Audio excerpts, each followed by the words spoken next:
그냥 물로만 씻는 것도 위험성이 있는데 거기에다가 를 타서 깨끗이 씻으려고 하시는 분들이 많은데 저는 별로 추천하지 않습니다. 영양소의 소실이 더 커져요. 물에다 한나절 담궈놓고 이러면 채소 과일에 있는 수용성 성분들이 손실되는 결과를 가져올 수가 있어요. 되도록이면 양배추는 먹기 직전에 양배추를 베이킹소다나 식초로 씻으면 좋은 성분이 빠져나간다고 들었는데요. 사실인가요? 어떻게 씻어야 하나요?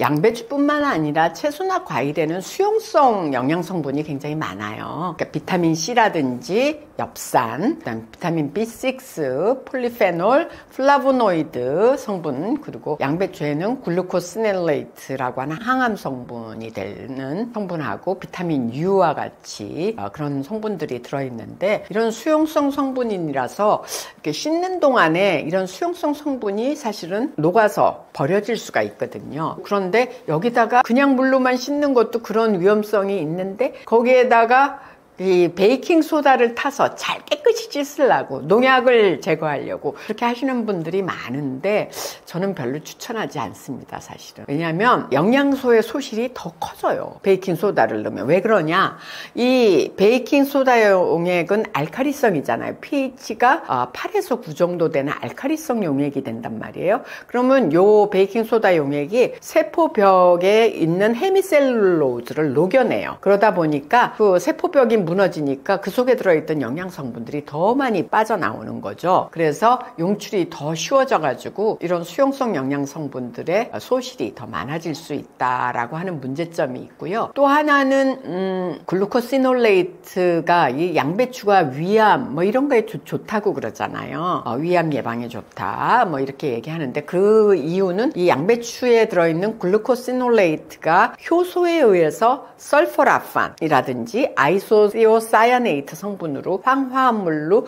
변화가 되어지는데 그런 효소들이라고 하는 것들은 자기가 잘 작용을 하는 적정 pH가 있어요. 일반적으로 이제 중성 pH에서 잘 작용을 하는데 pH가 알칼리성으로 가게 되면 효소가 잘 작용하지 않아서 항암 성분으로 전환이 잘 안 되는 거죠. 그러니까 만약에 내가 양배추 먹고서 위암에 좋다니까 먹고 있는 분은 그 효과를 제대로 못 볼 수가 있다라는 거예요. 그래서 그런 점에서 조금 아쉽다 하는 거고요. 그 시금치나 양배추, 브로콜리 같은 이런 채소들을 베이킹 소다를 탄 용액에다가 10분 이상 오래 담궈두면 비타민 C와 같은 성분의 손실이 30에서 40%까지 증가할 수 있다라고 하는 실험 논문도 있거든요. 그렇게 볼 때 우리는 이런 양배추를 씻을 때 베이킹 소다 용액에다 쓰는 거 별로 비추천 이렇게 알고 계시면 될 것 같아요. 양배추는 농약이 많다는 말이 많았는데요. 사실인가요? 양배추 재배할 때 농약 많이 치죠. 왜냐? 그거는 양배추는 한 150일 정도 이상 자랐을 때 우리가 그 동그란 양배추를 이제 수확을 해서 먹거든요.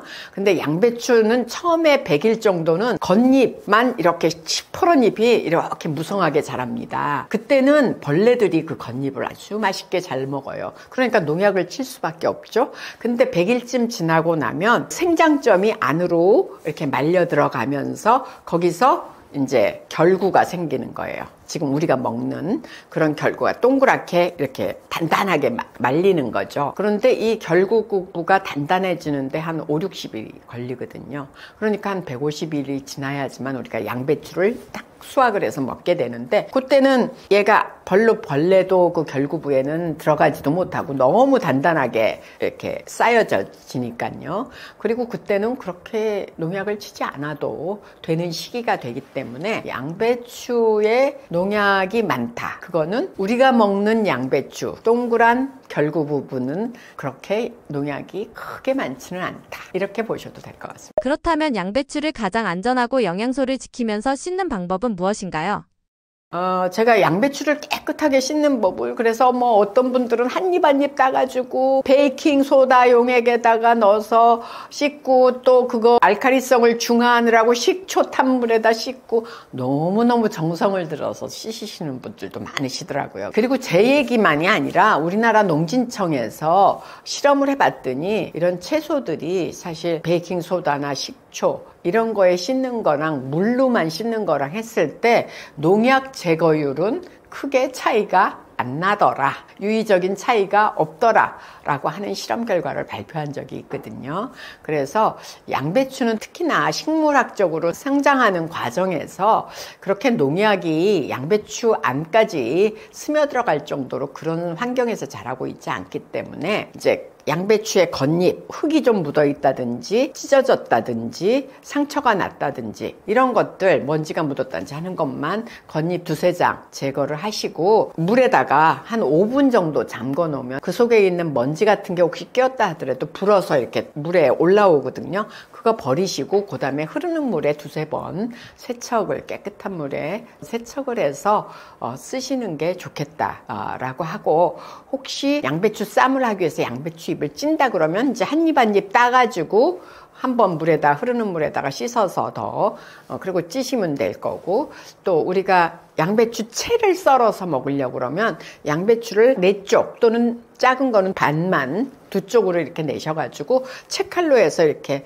결이 있는 걸 이렇게 반대로 쓸어야지만 채가 쓸어지잖아요. 그렇게 해서 쓰시면 되고, 또 그 양배추가 워낙 양이 크니까 이렇게 반을 자르거나 4분의 1 통을 잘라서 이렇게 했을 때 그날 먹는 거는 한 반 정도밖에 못 먹을 때가 있잖아요. 그럼 나머지 이렇게 보관을 하셔야 되는데, 요때는 거꾸로 물기가 완전히 제거되도록, 그리고 페이퍼 타월로 해서 물기 다 털어내고 물기가 없이 해가지고 비닐에다 넣어서 냉장 보관했다가 드시는 게 좋겠습니다. 되도록이면 양배추는 먹기 직전에 세척을 하시는 게 가장 좋은 방법입니다. 왜냐면 깨끗이 해가지고 우리 집에 깨끗한 냉장고에 넣고 싶으신 욕망도 있겠지만, 그렇게 하면은 물기가 들어가면 사실은 미생물이 자라는 데는 수분이 굉장히 중요한 요소거든요. 그래서 오히려 미생물의 성장을, 증식을 증가시킬 수 있기 때문에 먹기 직전에 바로 씻어서 드시는 걸 가장 추천합니다. 다른 야채, 과일도 베이킹 소다로 씻으면 안 좋은가요? 물론 이게 논문들 쭉 보면 1% 정도, 그러니까 물 2컵에다가 베이킹소다 1티스푼 정도, 작은 술 이렇게, 그렇게 하면 그게 5g 정도 되니까 물 2컵이면 한 500ml, 이렇게 해서 1% 정도의 베이킹소다 용액에다가 담갔다가 씻으면 농약 제거에 훨씬 도움이 된다라고 하는 연구 결과가 없는 건 아니에요. 하지만 우리나라의 양배추 생산하는 방법이라든지 이런 걸로 봤을 때 아까 양배추 자체에 그렇게 잔류농약이 많이 남아있지 않다. 그러니까 아까 깨끗한 물로 겉잎 뜯어내시고 이렇게 하시는 게 가장 좋다. 그리고 다른 채소들도 농진청에서 실험해 본 결과는 물로 씻는 것이 영양소 손실이나 안전성에서 손실도 줄일 수 있고 안정성에서도 유의적인 차이가 없다라는 걸로 나타났기 때문에 그게 가장 좋은 방법이라고 생각하는데요. 예를 들어서 깻잎이나 상추같이 꼬불꼬불 해가지고 그 속에 그 주름 사이에 먼지나 뭐 이런 오물이 묻어 있을 가능성이 큰 것들이 있을 수 있잖아요. 그런 것들은 처음에 흐르는 물에 씻기 전에 물에다가, 충분한 물에다가 한 5분 정도 담궈놔요. 그러면 그 속에 이제 껴있는 먼지 같은 것들이 불어서 이렇게 올라올 거 아니에요. 분리가 될 거 아니에요. 그때 물은 따라 버리고 그 다음에 이제 한 입 한 입씩 깨끗한 흐르는 물에다가 두세 번 헹궈서 사용하시면 농약도 제거될 수 있고 영양소 손실도 적고 가장 좋은 방법이라고 생각을 하고 있습니다. 흔히 알고 있는 세척 방법이 야채, 과일 영양소에 문제가 생기나요?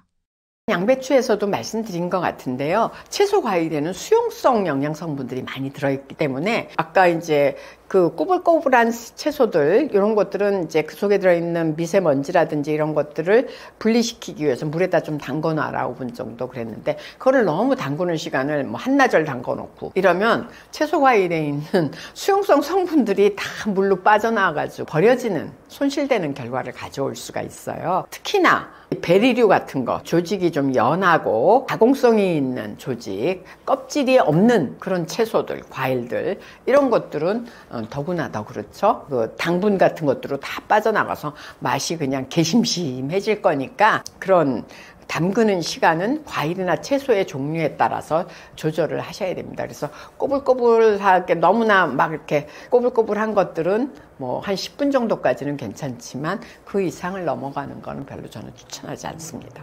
그리고 베이킹소다는 농도가 높으면 베이킹소다가 맛이 어때요? 좀 약간 미끌하면서 좀 이렇게 씁쓸하기도 하고 좀 안 좋은 맛이 나잖아요. 그렇기 때문에 맛이나 향이 그 베이킹소다 농도가 1%보다도 더 높으면 막 그냥 우리는 더 깨끗이 씻고 싶어가지고 많이 막 이렇게 넣어가지고 하시는 경향이 있는데 그러면은 맛이나 향에 영향을 줄 수가 있고요. 아까 이게 알카리성 pH이기 때문에 그 세포벽에 헤미셀룰로즈가 녹아나와서 질감이 물컹물컹해질 수 있다 그랬거든요. 그러면은 영양소 손실도 더 커지고 질감이 사실은 음식이라는 것, 채소나 과일은 아삭아삭한 맛, 뭐 이런 것에 의해서도 먹기 때문에 그 질감이 손상될 수가 있어서 영양소 파괴뿐만 아니라 추천하지 않습니다. 그러니까 베이킹소다는 만약에 씻는다고 하더라도 1% 정도의 용액을 만들어서 씻으시면 좋겠고 10분 이내로 담궈 놓으시면 좋겠다. 이런 말씀 드릴 수 있겠고요. 녹색 채소 같은 것들, 시금치나 뭐 이런 것들은 이 베이킹소다 용액에다가 이렇게 넣고서는 살짝 넣고 삶거나 아니면 소금을 살짝 넣고 삶으면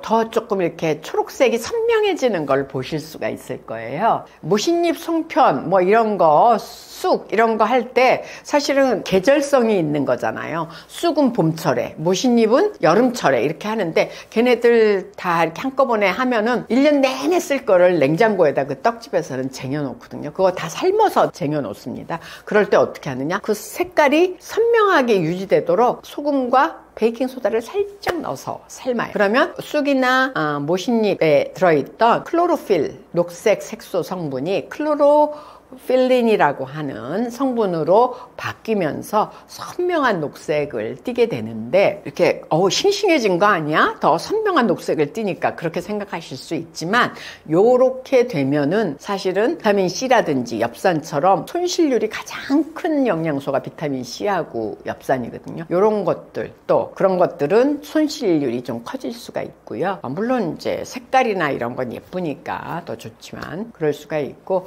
헤미셀룰로즈가 아까 녹아나옴으로써 조직이 연화될 수가 있다 말씀을 드릴 수가 있습니다. 그래서 그렇게 세척을 하면서 기본적으로는 수용성 성분들이 빠져나와서 버려질 수가 있다라는 게 문제고 베이킹소다 용액에다 할 때는 맛이나 향이 문제가 될 수 있고 영양소가 파괴될 수도 있고 질감이 물러질 수 있다. 이게 문제가 될 수 있는데 영양소 중에서도 비타민 C는 그다음에 엽산 이거는 굉장히 불안정한 성분이고요. 티아민이라고 하는 비타민 B1 이거는 고리가 두 개가 이렇게 연결이 되는데 그 고리가 분리가 되면서 비활성화가 되기 때문에 손실이 되는 거죠. 그다음에 리보플라빈 같은 것들은 알칼리 용액에서도 얘도 분해가 좀 되기 때문에 하지만은 비타민 B1보다는 좀 덜하고요. 그 정도가.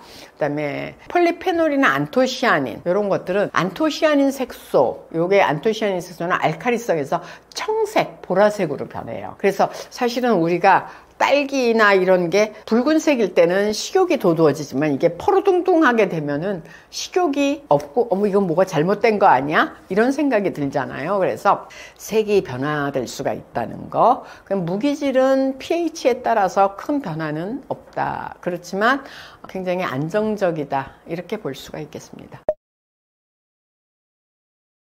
안녕하세요. 저는 현재 하나로 의료자단에서 더 건강한 영양연구센터의 센터장으로 있는 이영은입니다. 저는 30여 년 동안 원광대학교 식품영양학과에서 식품영양학과 교수로 재직을 했고요. 현재는 명예교수로 있습니다. 대한영양사협회 회장을 역임하기도 했고 우리의 식생활 습관을 개선하는 것이 우리의 의료 수가를 낮추고 앞으로는 예방의학이 중심이기 때문에 의료비를 절감할 수 있고 초고령 사회에서 더 건강하게 액티브 시니어로서 살 수 있는 가장 좋은 방법이 식생활 습관 뿐만 아니라 수면 습관, 운동 습관을 바로잡는, 개선하는 것이기 때문에 이런 것들을 식생활 코칭, 생활습관 개선을 코칭하고 있는 센터를 만들어서 운영하고 있습니다. 제가 생각하는 식생활에서 가장 중요한 거는 뭐 특정 식품이 뭐가 좋고 하니까 이것만 먹어야 된다. 이거는 사실 우리 식생활에서 크게 도움은 안 되고요. 암 예방에 있어서도 마찬가지고 암 치료를 위해서도 마찬가지예요. 균형 잡힌 식사를 해야 되는데 균형 잡힌 식사라는 거는 다양한 영양소를 섭취할 수 있는 식사라는 뜻이거든요. 그래서 우리 영양성분이나 식품의 종류에서 다양성이 확보가 돼야 되고요. 다양성과 균형성, 얼마나 퍼센티지를 잘 맞춰서 먹느냐. 제가 아까 말씀을 드리면서도 탄수화물 단백질의 비율, 뭐가 건강에 좋다 이런 말씀도 드리기도 했는데요. 뭐만 먹는다는 거, 그 특정 식품만 먹는 것보다는 다양성과 균형을 유지하면서 하는 균형 잡힌 식사가 여러분들의 건강에 가장 도움이 된다는 말씀을 다시 한번 드리고 싶습니다.